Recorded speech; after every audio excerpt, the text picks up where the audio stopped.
জাপানের বাবা মায়েরা নিজেদের সন্তানকে শান্ত, রেসপেক্টফুল এবং শৃঙ্খলাবদ্ধ বানানোর জন্য একটি সহজ এবং শক্তিশালী প্রক্রিয়া ফলো করেন এবং এর নাম হলো সিটসুকে, যার অর্থ হলো ডিসিপ্লিন। তবে আমাদের দেশে ডিসিপ্লিনের সঙ্গে এর কিছুটা পার্থক্য আছে। সুকে মূলত শাস্তি নয়, প্র্যাকটিসের মাধ্যমে শিশুকে ডিসিপ্লিন শেখানোই এর মূল মন্ত্র। মাত্র 3টি সিম্পল রুলস ফলো করলেই আপনি 18 মাস থেকে 5 বছরের সকল শিশুকে এই পদ্ধতিতে শৃঙ্খলাবদ্ধ করতে পারবেন বা একটা ডিসিপ্লিনে আনতে পারবেন। নাম্বার 1 হলো সঠিক আচরণ দেখানো, কারণ শিশুরা অবজারভেশন লার্নার হয়। তাই আপনি যেটাই চান আপনার শিশুর কাছে, সেটা আগে আপনাকে নিজে প্র্যাকটিস করতে হবে। ফোনে কথা বলা, রেগে যাওয়া বা অন্যান্য আচরণ সবই শিশু আপনার কাছ থেকে শেখে।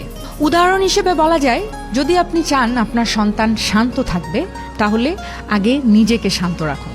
রেসপেক্টফুল হতে হলে নিজেকেও রেসপেক্ট দেখাতে হবে আগে। এখন প্রশ্ন হলো, চ্যালেঞ্জিং পরিস্থিতিতে আপনি এটা কিভাবে কাজে লাগাবেন? ধরুন আপনার সন্তান দেয়ালে কলম দিয়ে দাগ দিয়েছে। চিৎকার না করে তাকে বলুন, আমি এখন একটু রেগে আছি। তারপর একটু গভীর শ্বাস নিন এবং শান্তভাবে বলুন, দেয়ালে দাগ হয়েছে, আমরা একসাথে এটা পরিষ্কার করব। পরের বার দেয়ালে না এঁকে কাগজে আঁকবো। রেগে কিছু বলে ফেললেও পরে স্বীকার করুন, আমি একটু বেশি রেগে গিয়েছিলাম, এটা ঠিক নয়, পরের বার মাথা ঠান্ডা করে কথা বলবো। এবং এই আচরণগুলো দেখেই আপনার শিশু আপনার কাছ থেকে শিখবে। নাম্বার 2 হলো ক্রিস্টাল ক্লিয়ার বাউন্ডারি। শিশুকে সেফ ফিল করাতে স্পষ্ট রুলস এবং বাউন্ডারি সেট করতে হবে।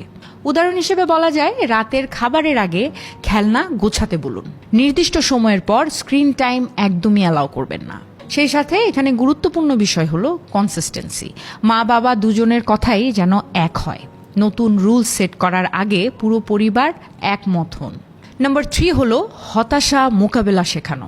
শিশু যখন চকলেট না পেয়ে কাঁদে, তার মানে এই নয় আপনার সন্তান রুড।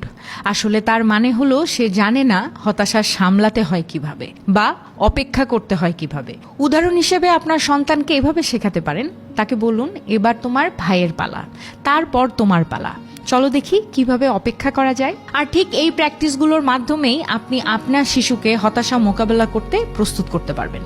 সেই সাথে ছোট ছোট রোল প্লে করুন, প্রশংসা করুন, শাস্তি বা বকা না দিয়ে শিশুকে চিন্তা ভাবনা করার সুযোগ দিন।